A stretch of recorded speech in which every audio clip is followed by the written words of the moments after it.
बिस्मिल्लाहिर्रहमानिर्रहीम। आज हमारा सेकेंड ईयर बायोलॉजी का चैप्टर ग्रोथ एंड डेवलपमेंट, जिसमें आज का जो हमारा टॉपिक है वो है ग्रोथ कोरिलेशन। आज के इस टॉपिक के अंदर हम देखेंगे कि ग्रोथ कोरिलेशन बेसिकली होता क्या है और इसको हम प्लांट्स के अंदर डिस्कस करेंगे। तो यहाँ पर सबसे पहले आपके लिए मैंने स्टेटमेंट भी लिखी हुई है आपकी बुक के अंदर, जो उन्होंने स्टेटमेंट लिखी हुई थी ग्रोथ कोरिलेशन। तो इसमें काफ़ी उन्होंने लंबी स्टेटमेंट लिखी हुई है, इसको हम इजीली यहाँ पर देखेंगे कि बेसिकली हमारे पास जो ग्रोथ कोरिलेशन का प्रोसेस है ये होता क्या है। तो यहाँ पर अगर हम स्टेटमेंट की तरफ आते हैं तो हम देखते हैं the development of plant is usually correlated with its growth and different organ growing at different rates in different directions and development of different parts take place. Such reciprocal relationship is known as growth correlation or correlation.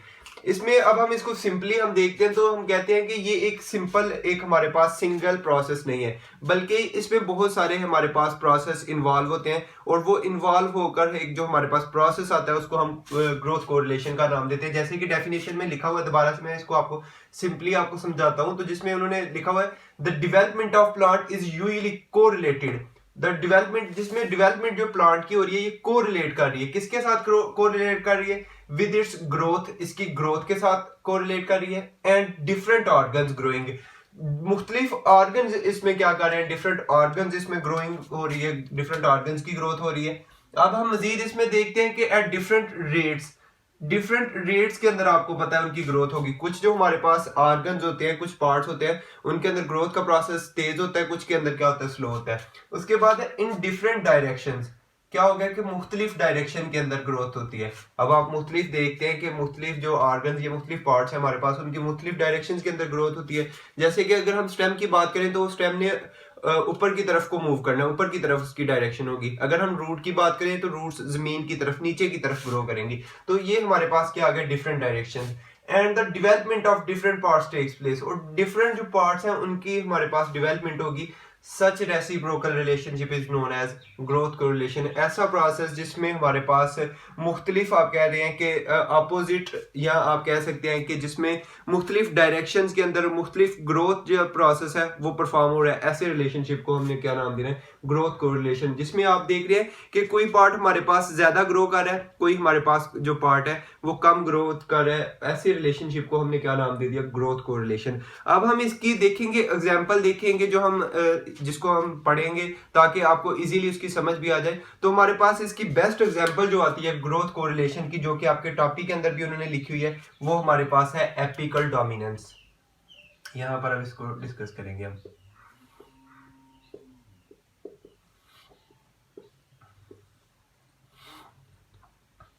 Apical dominance. अब यहाँ पर हमारे पास apical dominance क्या है? Basically ये एक ऐसा हमारे पास प्रोसेस है जिसमें हमारे पास हम देखते हैं कि एपिकल बर्ड की ग्रोथ होती है, लेकिन जो उसके हमारे पास लेटरल बर्ड्स होती हैं उनकी जो ग्रोथ होती है वो सप्रेस्ड हो चुकी होती है, डिप्रेस हो चुकी होती है। ऐसे प्रोसेस को हम नाम देते हैं एपिकल डोमिनेंस का। फॉर एग्जांपल अगर हम देखते हैं कि हमारे पास, मैं सिंपली आपको यहाँ पर एक पौधा बना के हम देख लेते हैं ताकि आपको इजीली समझ लग जाए। हमारे पास ये एक छोटा सा प्लांट है, तो इसमें हमने देखा कि हमारे पास ये प्लांट, तो इसके यहाँ पर हम लीफ वगैरह भी बना लेते हैं सिंपल से। अब यहाँ पर लीफ के हमने देखा कि एक बर्ड मौजूद है, इधर भी हम देख लेते हैं कि ये हमारे पास एक लीफ आ गया, यहाँ पर हमने बर्ड देख लिया। अब हम क्या देख रहे हैं कि ये जो हमारे पास ये ऊपर इसका ये जो है, यहाँ पर भी इसके बर्ड मौजूद है। इस बर्ड को, ये हमारे पास जो पौधा है, इसका ये जो हमें बर्ड नजर आ रहा है, इसको हमने नाम दिया एपिकल बर्ड का। हमारे पास ये जो नीचे इसके बर्ड नजर आ रहे हैं, इनको हम नाम देते हैं लेटरल बर्ड्स। अब इसमें क्या होता है कि ये एपिकल डोमिनेंस हमारे पास एक ऐसा प्रोसेस है जिसमें हमारे पास एपिकल जो बर्ड है ये ग्रो करता है, जिसकी वजह से पौधे की जो ग्रोथ है, जिसमें एक उसकी मेन जो एक्टिव शूट है उसके अंदर क्या होता है? इजाफा होता चला जाता है। लेकिन हम देखते हैं कि जो हमारे पास इसकी लेटरल बर्ड्स होती हैं, जो हमारे पास इसकी लेटरल बर्ड्स हैं, उनके अंदर जो ग्रोथ का प्रोसेस है वो आप कह सकते हैं कि स्टॉप है, डिप्रेस है, इनहिबिट हुआ है। उसकी वजह क्या होती है? उसकी वजह हम देखते हैं कि एक एक्सपेरिमेंट किया गया। उस एक्सपेरिमेंट में क्या किया गया कि हमारे पास ये जो इसकी एपिकल बर्ड है, ये जो हमारे पास एपिक्स है, जो कि लेटरल बर्ड्स की ग्रोथ को क्या कर रही है? कंट्रोल कर रही है। इसको एक एक्सपेरिमेंट में क्या किया गया कि इसको काट दिया गया। जब इसको यहाँ से रिमूव कर दिया गया, काट दिया गया, तो यहाँ पर हमने उस एक्सपेरिमेंट में हमने देखा कि ये जो हमारे पास लेटरल बर्ड थे, इनके अंदर जो ग्रोथ का प्रोसेस इनहिबिट हुआ था, ये इनिशिएट होना शुरू हो गया, इनके अंदर ग्रोथ का प्रोसेस स्टार्ट हो गया। अब यहाँ पर जो साइंटिस्ट के मुताबिक क्या था कि इसमें वजह क्या हुई कि जब इसका हमने एपिकल बर्ड काटा तो उसकी वजह से लेटरल बर्ड्स के अंदर ग्रोथ का प्रोसेस क्यों चलना शुरू हो गया। उसमें एक वजह ये भी थी कि यहाँ पर एक हार्मोन होता है, उस हार्मोन को हम नाम देते हैं ऑक्सिन हार्मोन। ऑक्सिन हार्मोन का आपने पढ़ा कि ये एक ग्रोथ प्रमोटिंग हार्मोन होता है हमारे पास। तो इसमें क्या था कि वो यहाँ पर हाई क्वांटिटी के अंदर मौजूद होता है। जब उन्होंने यहाँ पर देखा तो इसमें जब वो हाई क्वांटिटी में मौजूद होगा तो इसकी वजह से यहाँ पर ये एपिकल बर्ड की जो ग्रोथ है इसको क्या करेगा, इनिशिएट करेगा। लेकिन यहाँ पर ये जो हमारे पास लेटरल बर्ड्स हैं, इनकी ग्रोथ को क्या करके रखा है, उसने इनहिबिट किया हुआ है। यहाँ पर वो सिर्फ और सिर्फ प्रमोट कर रहा है हमारे पास एपिकल बर्ड की ग्रोथ को। जब यहाँ पर हम इसे काट देंगे तो इसके काटने की वजह से क्या होगा कि ये जो हमारे पास ऑक्सिन हार्मोन है, यहाँ से ये भी आप देखेंगे कि खत्म हो जाएगा, जिसकी वजह से इनके अंदर जो ग्रोथ का प्रोसेस है वो स्टार्ट हो जाएगा। तो इस प्रोसेस को हम नाम देते हैं एपिकल डोमिनेंस। एपिकल डोमिनेंस का, जिसमें हमने देखा कि ये एक ऐसा प्रोसेस है जिसमें सिर्फ एपिकल बर्ड जो है वो ग्रो कर रहा है और उसकी ग्रोथ की वजह से जो हमारे पास लेटरल बर्ड्स हैं उनकी ग्रोथ क्या हुई है, स्टॉप हुई है, इनहिबिट हुई है। अब हम नेक्स्ट देखते हैं कि हमारे पास दो साइंटिस्ट आते हैं, उन्होंने यहाँ पर एक एक्सपेरिमेंट परफॉर्म किया। वो दो साइंटिस्ट हमारे पास कौन से आ जाते हैं, यहाँ पर उनको हम देख लेते हैं।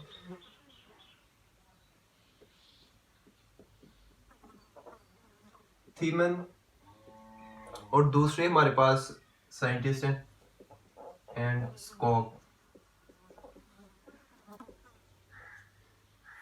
इन 1934 इन्होंने एक्सपेरिमेंट परफॉर्म किया। इन्होंने यहाँ पर जो एक्सपेरिमेंट परफॉर्म किया, इनके मुताबिक क्या था कि हमारे पास जो ऑक्सिन हार्मोन होता है वो क्या करता है कि जब वो यहाँ से डिफ्यूज होता है, यहाँ से एपिकल बर्ड से डिफ्यूज होता है, तो वो डिफ्यूज होने के बाद लेटरल बर्ड्स की जो ग्रोथ है उसको क्या कर देता है, इनहिबिट कर देता है।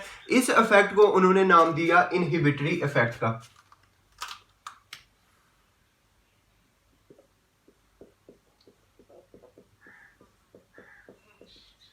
Inhibitory effect. इनहिबिटरी इफेक्ट में उन्होंने क्या बात की कि हमारे पास जो हमने ऑक्सिन हार्मोन की बात की, वो यहाँ से एपिकल बर्ड से डिफ्यूज होता है और डिफ्यूज होने के बाद वो क्या कर देता है कि लेटरल बर्ड्स की जो ग्रोथ है उसको इनहिबिट कर देता है। ऐसे इफेक्ट को उन्होंने क्या नाम दे दिया, इनहिबिटरी इफेक्ट का। अब यहाँ पर हम देखते हैं कि जब उसकी जो एपिक्स है हमारे पास, उसको जब काट दिया जाता है, रिमूव कर दिया जाता है, तो उसके रिमूव होने की वजह से क्या होता है कि जो इसकी लेटरल बर्ड्स की जो ग्रोथ है वो इनिशिएट होना शुरू हो जाती है। ऐसे इफेक्ट को हम क्या नाम देते हैं, कंपेंसेटरी इफेक्ट का नाम देते हैं। यहाँ पर आपकी बुक के अंदर उन्होंने दो इफेक्ट लिखे हुए हैं। ये दो इफेक्ट के ऊपर हमारे पास बेसिकली एपिकल डोमिनेंस का जो प्रोसेस है, ये प्रोसेस परफॉर्म होता है। एक हमारे पास इनहिबिटरी इफेक्ट है और दूसरा जो आपकी बुक के अंदर उन्होंने लिखा हुआ है वो है कंपेंसेटरी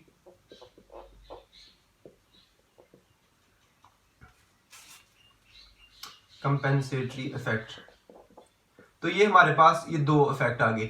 इसमें एक में हमने देखा कि इनहिबिटरी इफेक्ट में हमने ये प्रोसेस देखा है कि जिसमें जो हमारे पास ऑक्सिन हार्मोन है ये डिफ्यूज होकर लेटरल बर्ड्स की ग्रोथ को इनहिबिट कर देता है, उसको हमने इनहिबिटरी इफेक्ट का नाम दे दिया। कंपेंसेटरी इफेक्ट में हम क्या देख रहे हैं कि ये एक ऐसा प्रोसेस है जिसमें हमने देखा कि जो हमारे पास एपिक्स होती है, इसको जब रिमूव कर दिया जाता है तो इसकी रिमूव होने की वजह से क्या होता है कि लेटरल बर्ड के अंदर ग्रोथ का जो प्रोसेस है वो इनिशिएट होना शुरू हो जाता है। इस प्रोसेस को हमने कंपेंसेटरी इफेक्ट का नाम दे दिया। अगर यहाँ पर मैं आपको डायग्रामेटिकली समझाऊं तो यहाँ पर मैं देखता हूँ आपको यहाँ पर कंपेंसेटरी इफेक्ट की यहाँ पर कुछ डायग्राम बना के दिखाता हूँ। जैसे कि हमारे पास एक दो सिंपल हम ले लेते हैं कि एक हमारे पास एक प्लांट है, सिंपल सी हमने इसकी डायग्राम बना ली।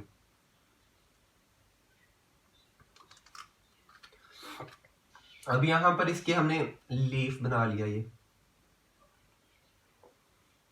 इस लीफ के साथ यहां पर हमारे पास हम देखते हैं कि बर्ड मौजूद है, लेटरल बर्ड मौजूद है। ये ऊपर इसके आप कह सकते हैं कि एपिकल बर्ड है। एक लीफ हम यहां पर भी बना लेते हैं, यहां पर भी इसके लेटरल बर्ड मौजूद है। अब यहां पर हम दो, मैं आपको लाइन यहां पर बनाता हूं, दो यहां पर हमें कुछ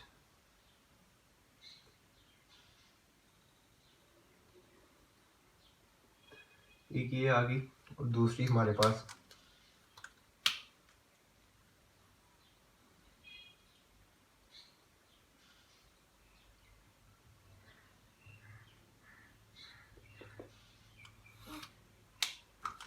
यहाँ पर भी एक पौधा बना लेते हैं कंपेंसेटरी इफेक्ट की, ताकि आपको इजीली समझ आ जाए।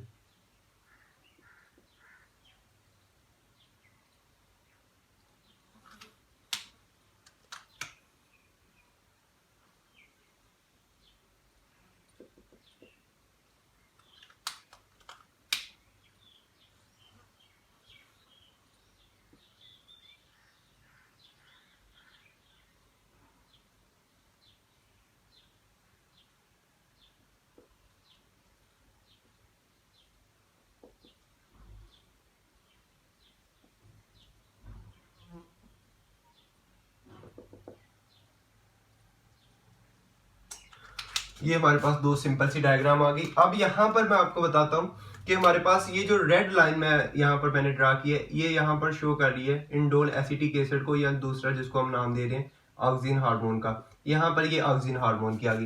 ये दूसरी जो आप लाइन देख रहे हैं, ये यहाँ पर शो कर रही है शुगर को।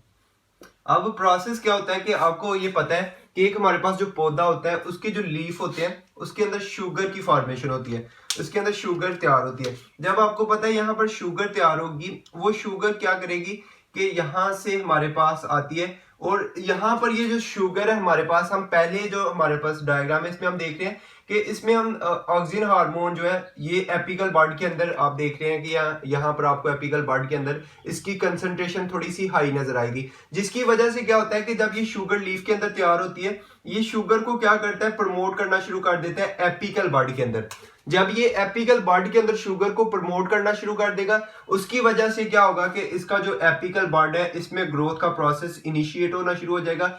जो दूसरे हम देखेंगे कि इसमें जो शुगर है वो बिल्कुल भी यहाँ पर दूसरे हमारे पास जो लेटरल बर्ड्स हैं उनको नहीं मिल रही। जब यहाँ पर लेटरल बर्ड्स को शुगर नहीं मिलेगी, उसकी वजह से क्या होगा कि इनके अंदर जो ग्रोथ का प्रोसेस है वो स्टॉप हो जाएगा। इस इफेक्ट को हमने क्या नाम दे दिया, इनहिबिटरी इफेक्ट का, जिसमें हमने देखा है कि ऑक्सिन हार्मोन की कंसंट्रेशन जो है वो एपिकल बड में हाई होने की वजह से क्या होता है कि जो शुगर है वो सारी की सारी प्रमोट होना शुरू हो जाती है एपिकल बड के अंदर।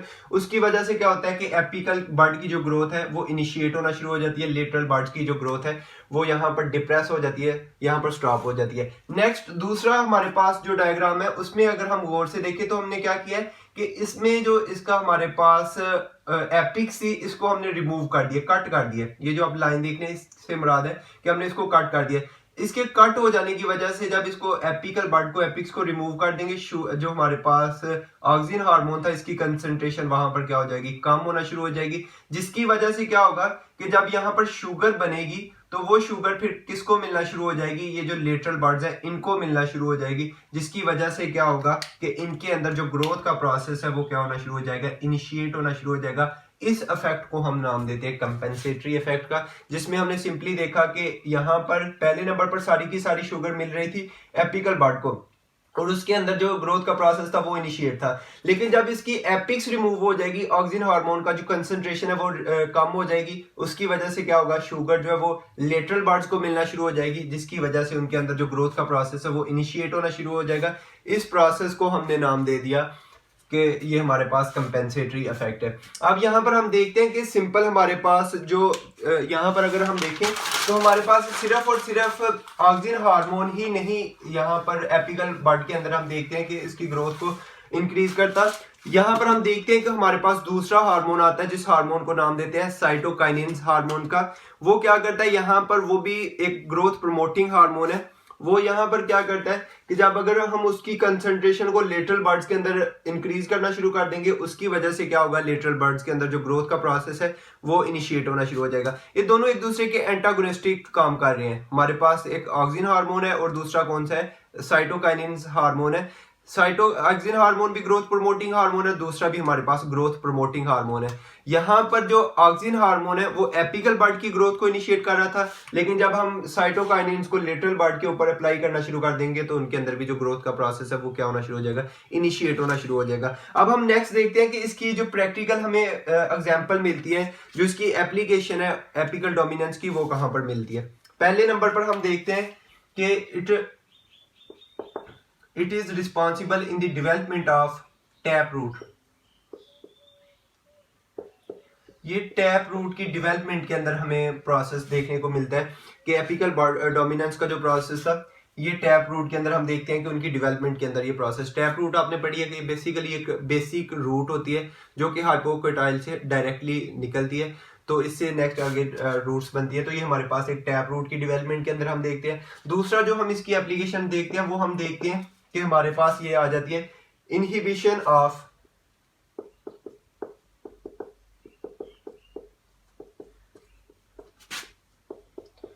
स्प्रोटिंग ऑफ लिटरल बर्ड्स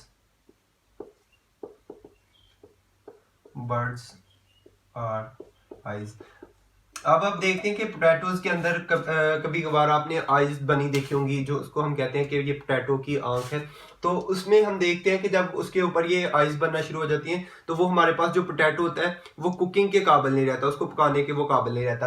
अब उसको यहाँ पर हम क्या कर सकते हैं कि जो हमारे पास इनहिबिशन ऑफ स्प्रोटिंग आइज है, उसकी जो स्प्रोटिंग आइज बनना शुरू हो जाती है, लिटिल बर्ड्स बनना शुरू हो जाते हैं, उसको हम क्या कर सकते हैं, खत्म कर सकते हैं, उसको रोक सकते हैं। कैसे रोक सकते हैं कि हम हमारे पास जो ऑक्सिन हार्मोन होता है जो कि हमारे पास आर्टिफिशियल तैयार हुआ होता है, हम उसको अप्लाई करते हैं पोटैटोज के ऊपर, जिसकी वजह से उसके ऊपर सप्रोटिंग आइज नहीं बनती और उसका जो लाइफ स्पैन है उसको हम इंक्रीज कर सकते हैं, उसको हम स्टोर कर सकते हैं 1 से लेकर 3 साल तक उसको हम स्टोर कर सकते हैं। इसकी वजह से क्या होता है कि हम पोटैटो को ज्यादा देर तक स्टोर कर सकते हैं, तो उसको खराब होने से बचाते हैं, क्योंकि जब आप उसके ऊपर स्प्रोटिंग आइज बनना शुरू हो जाएंगी तो वो फिर पकाने के काबिल नहीं रहेगा, फिर वो हमारे पास एक बीज के काबिल रह जाता है। तो ये हमारे पास एपिकल डोमिनेंस का आज का प्रोसेस था, जिसमें हमने देखा कि एपिकल डोमिनेंस होता क्या है और इसमें हमने एप्लीकेशन भी इसकी देखी। आई होप आपको समझ आई होगी। Thank you very much.